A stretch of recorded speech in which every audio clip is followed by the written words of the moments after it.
ಇತ್ತೀಚಿನ ಸಂಚಿಕೆಗಳನ್ನು ಜಾಹೀರಾತಿನ ಕಿರಿಕಿರಿ ಇಲ್ಲದೆ ನೋಡಿ.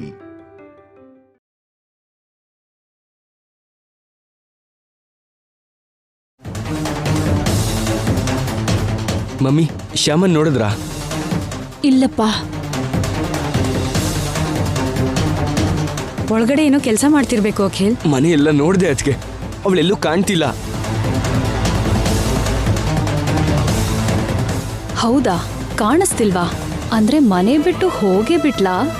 ಎಲ್ಲಿಗೆ ಹೋದ್ರು ಹೇಳೇ ಹೋಗ್ತಿದ್ಲು.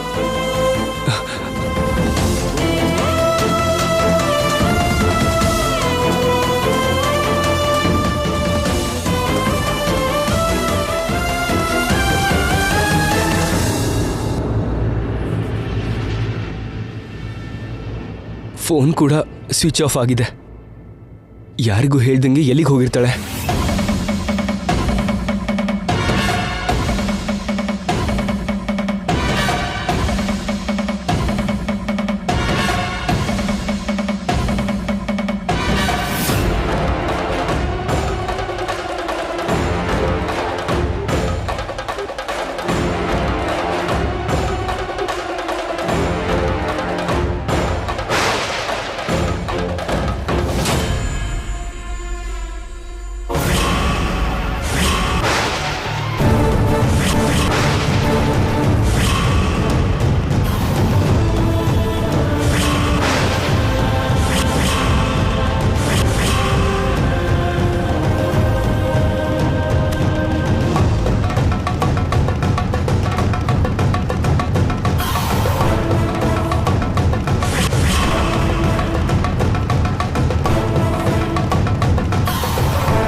ಅಖಿಲ್ ಅವರೇ, ನಾನು ಹೋಗ್ತಾ ಇದ್ದೀನಿ.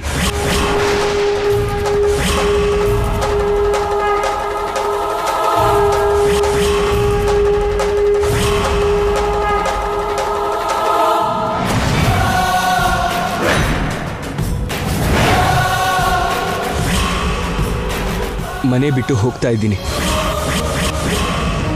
ನನಗೂ ಈ ಮನೆಗೂ ಋಣ ಮುಗ್ದೋಯ್ತು.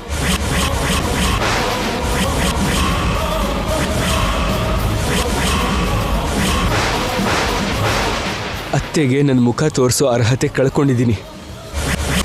ನೀನ್ ಮಾಡಿರೋದಕ್ಕೆ, ನೀನು ಮುಖ ನೋಡೋದಕ್ಕೂ ನನಗೆ ಅಸಹ್ಯ ಆಗ್ತಿದೆ. Good bye.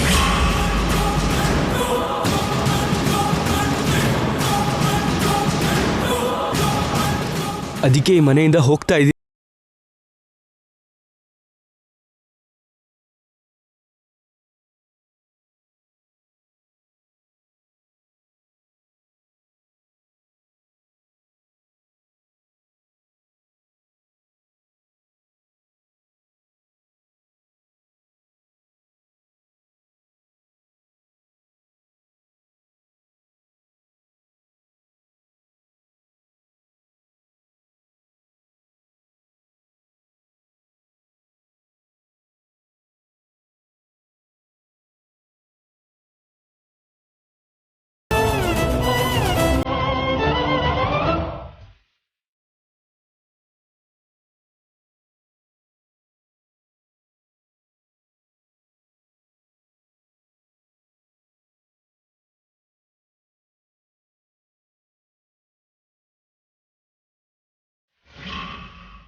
ಥ್ಯಾಂಕ್ ಗಾಡ್, ಪೀಡೆ ಕಳೀತು.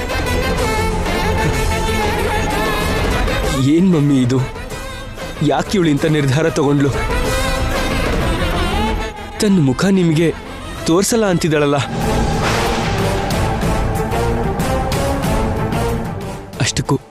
ಅಷ್ಟಕ್ಕೂ ಏನಾಯ್ತು ಮಮ್ಮಿ? ನನ್ನ ಅರ್ಶನ ಕುಂಕುಮದ ಜೊತೆ ನೀನ್ ಆಟ ಆಡ್ತಿದೀಯ ಅಂತ ನನಗೆ ಪ್ರಜ್ಞೆ ಬಂದಿದೆ. ನನ್ನ ಕಣ್ಣು ಮುಂದೆಯಿಂದ ದೂರ ಹೊರಟೋಗು.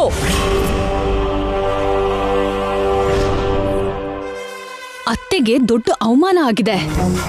ಅವಮಾನನ? ಹೌದು, ಶ್ಯಾಮನೇ ಅವಮಾನ ಮಾಡಿರೋದು. ಅತ್ತೆ ವಿಷಯದಲ್ಲಿ ಮಾತ್ ಕೇಳ್ದೆ ಶ್ಯಾಮ ಅತ್ತೆಗೆ ಅವಮಾನ ಮಾಡಿದಾಳೆ.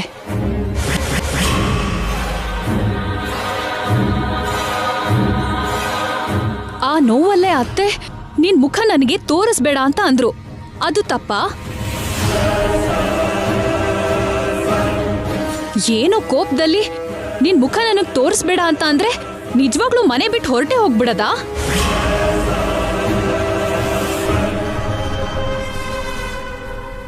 ಅವಳು ಯಾವ್ದೋ ಕಾರಣಕ್ಕೇನೆ ಮನೆಯಿಂದ ಹೊರಗೆ ಹೋಗ್ಬೇಕು ಅನ್ಕೊಂಡ್ಲು. ರೀಸನ್ ಅತ್ತೆ ಮೇಲೆ ಹಾಕಿ ಈ ನೆಪದಲ್ಲಿ ಹೊರಟೋಗಿದ್ದಾಳೆ. ಯಾವ್ದೋ ರೀತಿಲಿ ಅತ್ತೆನ ಕೆಟ್ಟೋರಾಗ್ ಮಾಡ್ಬೇಕು ಅನ್ಕೊಂಡ್ಲು. ಹೀಗ್ ಮಾಡಿದಾಳೆ.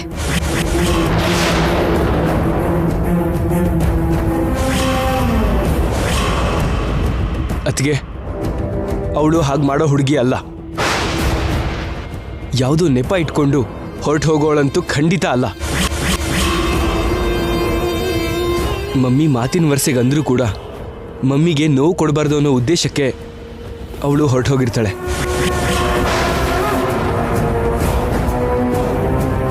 ಅವಳ ಮನ್ಸೇನು ಅಂತ ನನಗೆ ಚೆನ್ನಾಗಿ ಗೊತ್ತು. ಮಮ್ಮಿ, ನೀವೇನು ಟೆನ್ಷನ್ ಮಾಡ್ಕೋಬೇಡಿ. ಅವಳು ಎಲ್ಲಿದ್ರೂ ಹೋಗಿ ಹುಡುಕಿ ಕರ್ಕೊಂಬರೋ ಜವಾಬ್ದಾರಿ ನಂದು.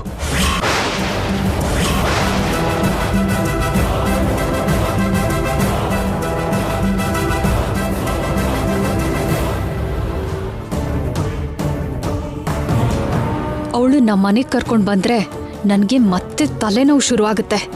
ಅವಳು ಬರೋದ್ರಲ್ಲಿ ಅತ್ತೆ ಮನ್ಸನ್ನ ಹಾಳು ಮಾಡಬೇಕು, ದೊಡ್ಡ ಗಲಾಟೆ ಆಗೋ ಹಾಗೆ ಮಾಡಬೇಕು.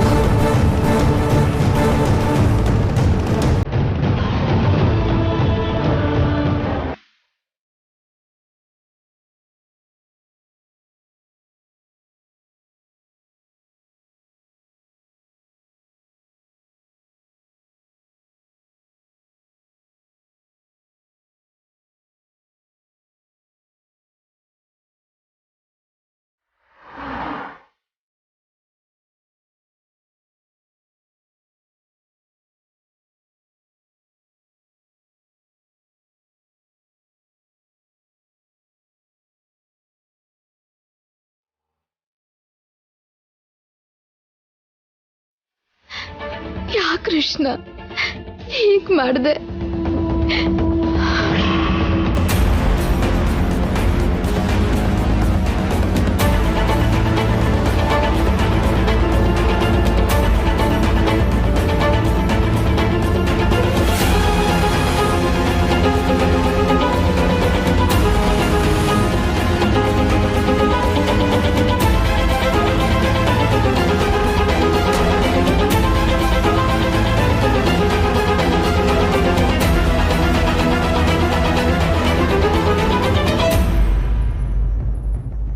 ಶ್ಯಾಮ, ಏನ್ ಶ್ಯಾಮ ಇದು? ನೀನ್ ಯಾಕೆ ಮನೆ ಬಿಟ್ಟು ಬಂದಿದ್ಯಾ? ಅದು ಅತ್ತೇನೆ ನನ್ ಮುಖ ಅವ್ರಿಗೆ ತೋರಿಸ್ಬೇಡ ಅಂತಂದ್ರು. ಅಲ್ಲೇ ಇದ್ದು ಅತ್ತೆ ಮುಂದೆ ಓಡಾಡಿ ಅತ್ತೆಗೆ ಕೋಪ ಬರ್ಸೋದ್ ಯಾಕೆ ಅಂತ. ಅತ್ತೆ ಕೋಪ ಬರ್ಸದೆ ಇರೋದಕ್ಕೆ ಅಂತ ನನಗೆ ನೋವು ಕೊಡಬೇಕು ಅಂದ್ಕೊಂಡ್ಯಾ? ಚೇಚೆ, ನಿಮಗ್ ನೋವು ಕೊಡೋದು ನನ್ನ ಉದ್ದೇಶ ಅಲ್ಲ ರೀ. ನಿನ್ನ ಉದ್ದೇಶ ಅದಲ್ದೇ ಇದ್ರು ನೀನ್ ಮನೆಯಿಂದ ಹೊರಟು ಹೋದ್ರೆ ನನಗೆ ನೋವಾಗತ್ತೆ ಅಲ್ವಾ? ನೀನ್ ಇಲ್ದೇ ಇದ್ರೆ ನನಗಿರಕ್ಕಾಗತ್ತಾ? ನೀನ್ ನನ್ನ ಪ್ರಾಣ ಅಲ್ವಾ ಶ್ಯಾಮ?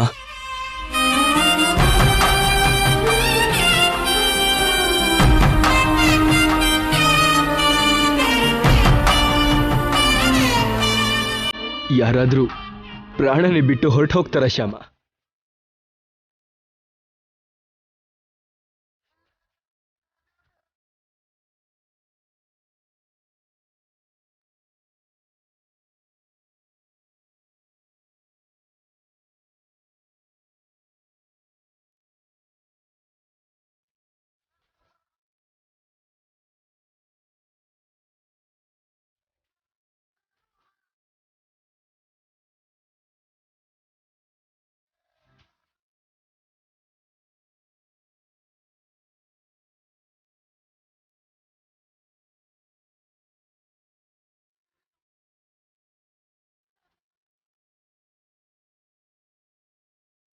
ಅಳ್ಬೇಡ ಶ್ಯಾಮ, ಸುಮ್ಮನಿರು.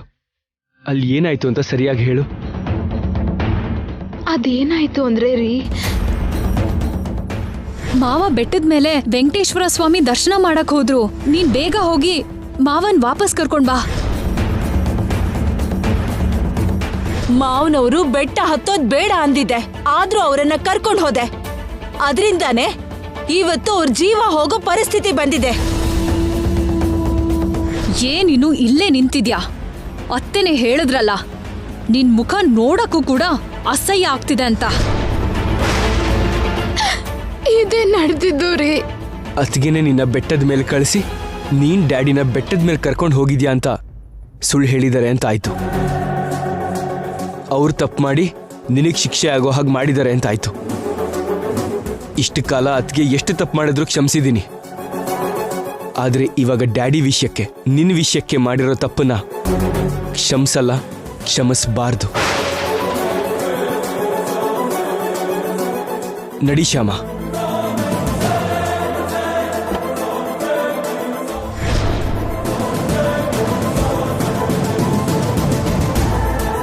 ಶ್ಯಾಮ, ನೀ ನನಗೋಸ್ಕರ ಬರ್ತಾ ಇದ್ಯಾ? ನಡಿ.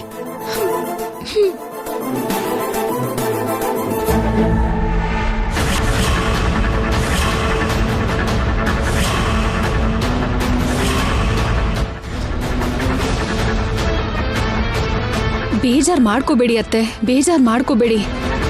ಅಖಿಲ್ ಹೋಗಿದಾನಲ್ಲ, ಶ್ಯಾಮನ ಖಂಡಿತವಾಗಿ ಕರ್ಕೊಂಡೇ ಬರ್ತಾನೆ. ನೀವೇನೂ ಚಿಂತೆ ಮಾಡ್ಬೇಡಿ.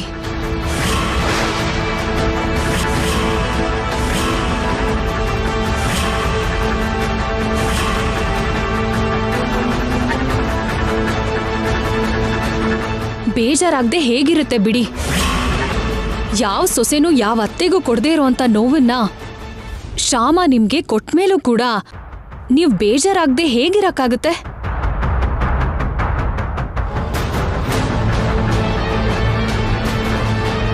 ನೀವ್ ಬೇಡ ಅಂತ ಹೇಳಿದ್ಮೇಲೂ ಕೇಳ್ದೆ ಶ್ಯಾಮ ಮಾವನ್ನ ಹಾಗೆ ಬೆಟ್ಟದ ಮೇಲೆ ಕರ್ಕೊಂಡು ಹೋಗಿದ್ದು ಶ್ಯಾಮನ್ ತಪ್ಪೆ.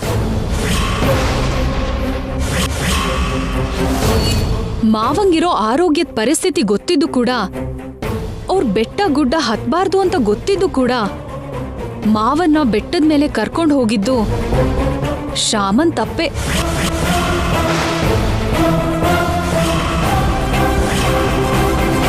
ನಿಮ್ ಮಾತಂದ್ರೆ ಲೆಕ್ಕಕ್ಕಿಲ್ದೇನೆ ಹಾಗೆ ನಿಮ್ ಮಾತನ್ನ ಪಕ್ಕಕ್ಕಿಟ್ಟು ಬೇಕು ಅಂತಾನೆ ಮಾವನ್ನ ಕರ್ಕೊಂಡು ಹೋಗಿ ಮಾವ ಹೀಗೆ ಆಸ್ಪತ್ರೆಲಿರೋ ಹಾಗೆ ಮಾಡಿದ್ದು ಖಂಡಿತ ಶ್ಯಾಮನ್ ತಪ್ಪೆ.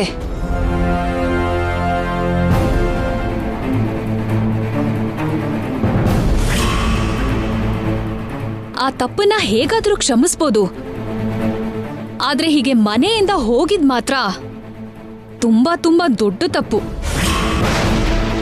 ಕ್ಷಮಿಸಕ್ಕಾಗ್ದೇ ಇರೋ ತಪ್ಪು.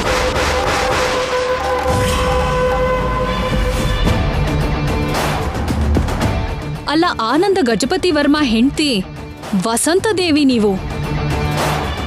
ಸೊಸೆನ ಮನೆಯಿಂದ ಹೊರಗಾಕಕ್ ಕಾರಣ ಆದ್ರಿ ಅನ್ನೋ ಅಪಖ್ಯಾತಿ ನಿಮ್ಗೆ ಬರೋ ಹಾಗೆ ಮಾಡಿದ್ ಮಾತ್ರ ಕ್ಷಮಿಸಕ್ಕಾಗ್ದೇ ಇರೋ ತಪ್ಪು.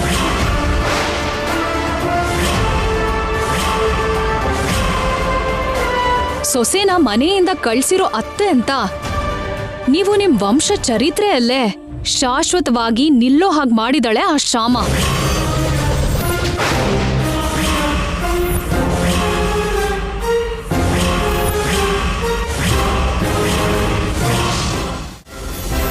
ಮನೆಯವ್ರ ಮುಂದೆ ಅಷ್ಟೇ ಅಲ್ಲ, ಹೊರಗ್ ಸಮಾಜದ ಮುಂದೆ ಕೂಡ ತಲೆ ತಗ್ಸೋ ಹಾಗೆ ಮಾಡಿದಳೆ ಆ ಶ್ಯಾಮ.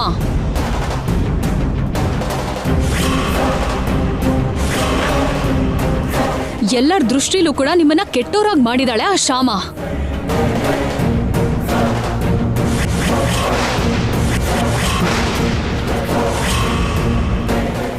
ಎಲ್ಲರ ಮುಂದೇನೂ ನಿಮ್ಗೆ ಅವಮಾನ ಮಾಡಿದಾಳೆ ಶ್ಯಾಮ.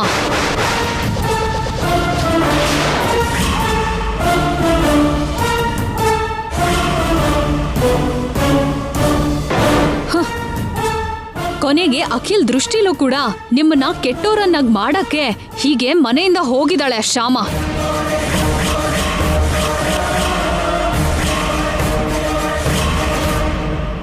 ಇಲ್ದಿದ್ರೆ ಯಾವ್ದೋ ಕೋಪದಲ್ಲಿ ಹೇಳಿರೋ ಮಾತನ್ನ ಹಿಡ್ಕೊಂಡು ಮನೆಯಿಂದಾನೇ ಹೊರಟೋಗ್ತಾರ ಅತ್ತೆ.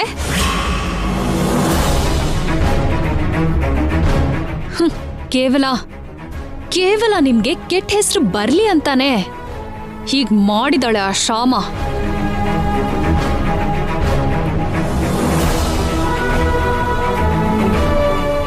ಮಾವ ಹೀಗೆ ಹಾಸ್ಪಿಟಲ್ ಪಾಲಾಗೋ ಹಾಗೆ ಮಾಡಿ ನಿಮ್ ಮದ್ವೆ ದಿನ ಮಾತ್ರ ಸ್ಪಾಯಿಲ್ ಮಾಡಿದಾಳೆ ಅಂತ ಅನ್ಕೊಂಡೆ. ಆದ್ರೆ ಒಬ್ರು ಒಳ್ಳೆ ಅತ್ತೆ ಅಂತ ಸಮಾಜದಲ್ಲಿ ನಿಮ್ಗಿರೋ ಹೆಸರನ್ನು ಕೂಡ ಸ್ಪಾಯಿಲ್ ಮಾಡಿದಾಳೆ ಶ್ಯಾಮ.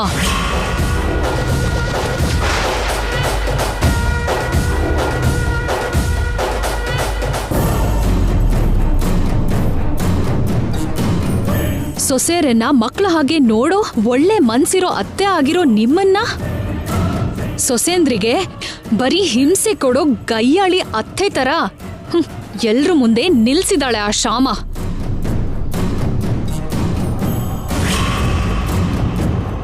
ಇಷ್ಟಕ್ಕೆ ಅವಳು ನಿಲ್ಲಿಸ್ತಾಳೆ ಅಂತ ನನಗನ್ಸಲ್ಲ. ನಿಮ್ಗಿನ್ನೂ ಕೆಟ್ಟ ಹೆಸರು ತರಕ್ಕೋಸ್ಕರ ಪ್ರಯತ್ನ ಮಾಡ್ತಾಳೆ ಅಂತ ನನಗನ್ಸ್ತಿದೆ ಅತ್ತೆ.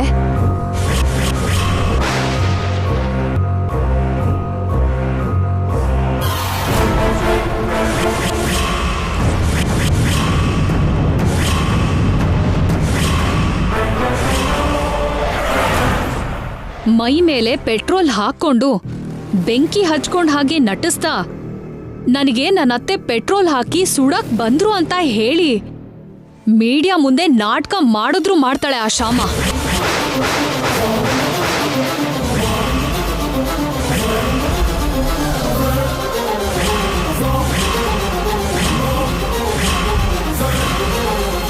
ಆಗ ಪ್ರಪಂಚದ ಮುಂದೆ ನೀವು ದೋಷಿಯಾಗಿ ನಿಲ್ಲೋ ಅಂತ ಪರಿಸ್ಥಿತಿ ಬರುತ್ತೆ.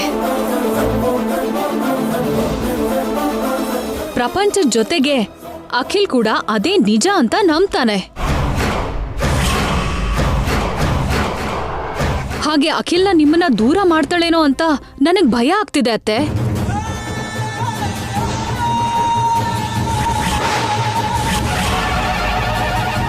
ಆ ಥರ ಚಾನ್ಸ್ ಮಾತ್ರ ನೀವು ಶ್ಯಾಮಂಗ್ ಕೊಡ್ಬೇಡಿ ಅತ್ತೆ.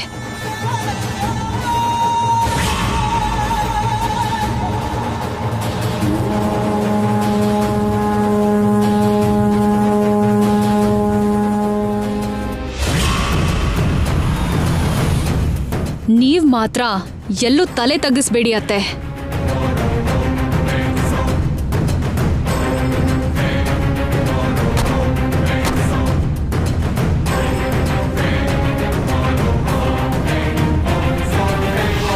ನಿಮ್ಗಿಷ್ಟು ಕೆಟ್ಟ ಹೆಸರು ತರಬೇಕು ಅಂತ ನೋಡಿರೋ ಶ್ಯಾಮಂಗೆ ಹೇಗ್ ಬುದ್ಧಿ ಹೇಳ್ಬೇಕೋ ಹಾಗೆ ಬುದ್ಧಿ ಹೇಳಿ.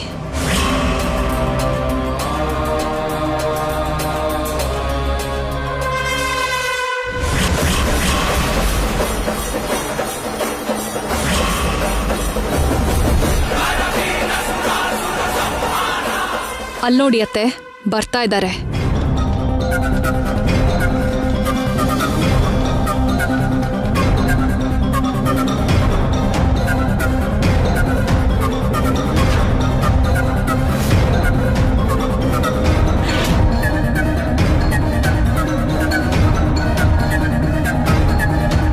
ಮಮ್ಮಿ ಕರ್ಕೊಂಡು ಬಂದೆ.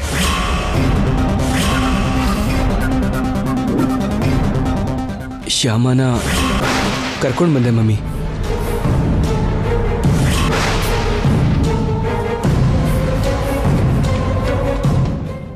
ಯಾಕೆ ಕರ್ಕೊಂಡು ಬಂದೆ?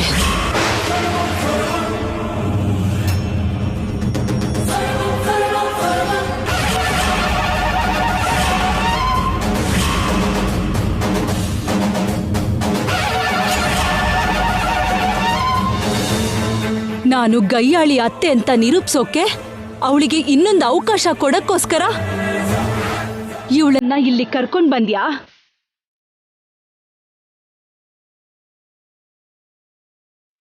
ನನಗೆ ಇನ್ನೂ ಕೆಟ್ಟ ಹೆಸರು ತಂದು ಸಮಾಜದ ಮುಂದೆ ನಾನು ತಲೆ ತಗ್ಸೋ ಹಾಗೆ ಮಾಡೋಕೆ ಇವಳಿಗೆ ಇನ್ನೊಂದು ಅವಕಾಶ ಕೊಡೋದಕ್ಕೋಸ್ಕರ ಇಲ್ಲಿ ಕರ್ಕೊಂಡ್ ಬಂದ್ಯಾ?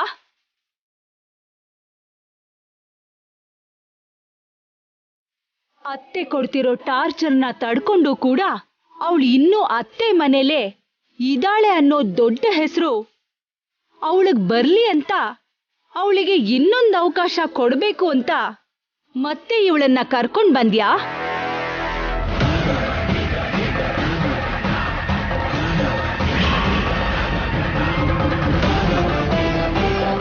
ಕ್ಷಮಿಸಿ ಅತ್ತೆ.